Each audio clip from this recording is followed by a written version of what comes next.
go. And what you do, of course, is you go in and you select, remember, make sure to, if you don't have that little V clicked on, right, it's that little V, but it's kind of outside, right, but it looks like a little V kind of pointing to the left, right next to outliner. You click on that, remember, it brings up some extra stuff right here, these little tabs. And tools should have your Start Retopo if you've downloaded Speed Retopo. Remember, edit, preferences, add-on, you can install it. Once you've found it, Speed Retopo, you can download it. Remember, this is in the videos as well. You can install it. Usually when you install something, it kind of automatically filters it down so it's at the top, so you can just check it on. But you will see it is still in here, right? You just got to kind of go down to where it's at. There it is. Make sure it's checked on, and you will see it right here. So setting up plugins and add-ons in Blender is really, really easy. And Speed Retopo is just a useful one, right?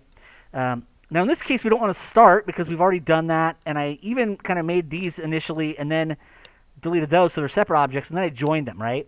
But I always join, kind of select the body first, that's kind of got most of it, and then I select the Retopo mesh, and you right-click Join, right? Remember, if you right-click, you usually will see a Join option. We don't see it here because I don't have multiple objects, but it will join those to the Retopo mesh. What you do is you select the Retopo mesh, and if you go to 3 or 2 for edge mode, you will see that the Speed Retopo menu changes, right? It's got different options. It's got things like hidden wire where it kind of shows the mesh properly there. In front's there in easy access, right? So it shows it over the surface. These are usually on by default. Backface culling if you just want to see one side, right? So they're all there. Recalculate normals is basically like your smooth shade. And you see that by default when you're building these things, the mirror and the shrink wrap are already set to apply, and that's why they're there in the modifiers. The only thing you want to double check is that the reference object is set to quad body here, although it is set to shrink wrap down here also. And that's what like your target is. That's what this is shrink wrapping to. It's kind of like saran wrap. It clings to the surface, which is really cool for retopologizing. So once you hit 2 or 3 to go to edit mode, and you make sure you've got the Retopo mesh selected, just make sure to pick the reference object, make sure it's set in shrink wrap as well, which usually it is, and you're good to go, right? At that point, you can just come in here and you could use your normal tools, right? I can hit Q until I get to the tweak tool, right? Remember, Q just toggles through those. Unless you have a quick key set up for it, use that. And I can go in here and I could just, take some of these edges and move them in a little bit, move some of those edges over. One for vertex mode. There we go. There we go. All right. So that's it. There we go. And, I think I figured out what was going on with that loop cut issue that I was having in the other video. Because we were doing retopoing, I think the actual auto-merge vertices was still on, right?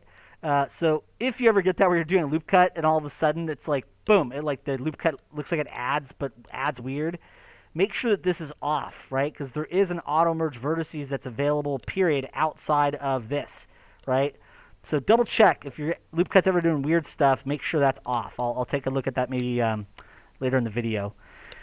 But we can come in here and we can just do some little tweaks, right? And I actually like to have that off most of the time. I find it can be a little bit annoying. It's useful to have, but I don't find myself always using it. Remember, you can go to 2 for edge mode. You could double left click. So the nice thing is all of the things you already know or can apply and still be used for retopoing, right? It's this new interface here, and it's kind of the annotate with add B surface. That's kind of the new thing, as well as like shrink wrap, right? But you'll notice that you could still use your tweak tool. You could still use edge vertex mode. Loop cut, right? Alt-C for loop cut. I can put an edge loop in there. If I want to, I could right-click to bring up this menu, and I could do edge slide, right? So you could slide that along the surface, right? We can just bring these around a little bit. And then, of course, I could select these 2 edges and these 2, and I could do Shift-B, which is my bridge command, right? Bridge edge loops. And you see that that's what we're getting here is basically this ability to start to connect up all these pieces as we see fit. So much of retopologizing is still your normal tools, right? It's things you already know how to do. We can even see here that there's kind of enough that lines up. So I could just go to, 2 for edge mode here, select those 2 edges, right-click, bridge edge loops. In this case, I see how I want to kind of bridge 2 to 2 there, so I can do Alt-C for loops cut. And remember, they're all here. Hopefully at this point you know a lot of these quick keys or have set up your own quick keys, right? We've used bridge plenty. I mean, loop cut, bridge, and extrude, particularly on like border edges, was how we built our whole entire car, right? So these should be tools that you are getting pretty familiar with. But that's the beautiful thing, though, is you see that really modeling is like 5 or 6 tools that you use most of the time. And then other things occasionally come in, right? But you really can do and will do the large majority of your modeling with like 5 or 6 tools, really, right? So, of course, I could bridge those, right? And you see how it starts to connect those all up? And now you can start to see how all of this retopologizing works, right? We are allowing ourselves to kind of draw some of the main forms and shapes in, and then we can just go back in and make these kind of little adjustments to the surfaces. So like I could even come here and I can grab these edges right here, these edges right here. Remember, if you want, you could, of course, use shortest path. And then, of course, bridge. Like I said, I've got a quickie set up for it already, but remember, if you right-click, I'm in edge mode. If you right-click, remember, that will bring up most of your tools, right? Occasionally, things like solidify won't be in there. You have to go to the face menu to find solidify. But when you right-click, it will bring up just about every tool you can use for edges, because it's the edge context menu. So we can bridge those together. And I can just do Alt-C for loop cut. And you see how that puts a little edge loop in there. And I could even do another loop cut. And if I want to, I could just, double left-click, right-click, edge slide. Remember, edge slide is in there and available, and this works with shrink wrap also. So if you don't want to just use your move tool and you want to use slide, you could do that. But you see we could slowly build this up to actually have kind of the edge loop flow we want. So this is the idea behind retopologizing, is the fact that, the part of the body that's weird and we don't really want to box model, we can always just retopo that section later on. Like even right here, right? See how I can come back in and I could say, hey, let's bring these in a little bit. And I can bring that one in a little bit, right? And I could always just bridge these together as well, right? So many of your main tools are working here. One for vertices, so I could do some minor tweaks to that shape. Maybe bring some of these down a little bit, right? And of course, we could always add more, so I could bring these over and in a little bit. Alt-C for loop cut. W for move, right? Move tool will work for this stuff, and you see how it is shrink wrapping it to the surface? And of course, F. We've talked about this several times. F for frame selection, right? That'll probably be one of the quickies I'll talk to you guys more about for your quizzes anyways. We've talked about it plenty, but just a good reminder because that's darned useful. And you see how that loop cut allowed this shape to be more rounded there. And now it'll make it easier to start to bridge these together. So I could select these two, bridge those. You see how this would create an N-gon, right? So what I do is I go to Alt-C for loop cut, put an edge loop in there, and then I can just grab these two edges. Whoops, not that one. Remember, if you're in the tweak tool, Shift will both select and deselect. Oftentimes, like if you want to deselect an edge loop or deselect with your circle select, Control will often and usually do it. But with the tweak tool, it's kind of Shift for both of them. And then, of course, bridge, right? Right-click for edge context menu, bridge. And you see how this is all starting to come together? Remember, also, you can actually just hit 5 to go to sculpt mode. Now, you see this pink magenta color? It's actually more of a magenta color. That is actually, if you go to your display stuff here, because Sculpt has its own display options, you'll see there is something called face sets.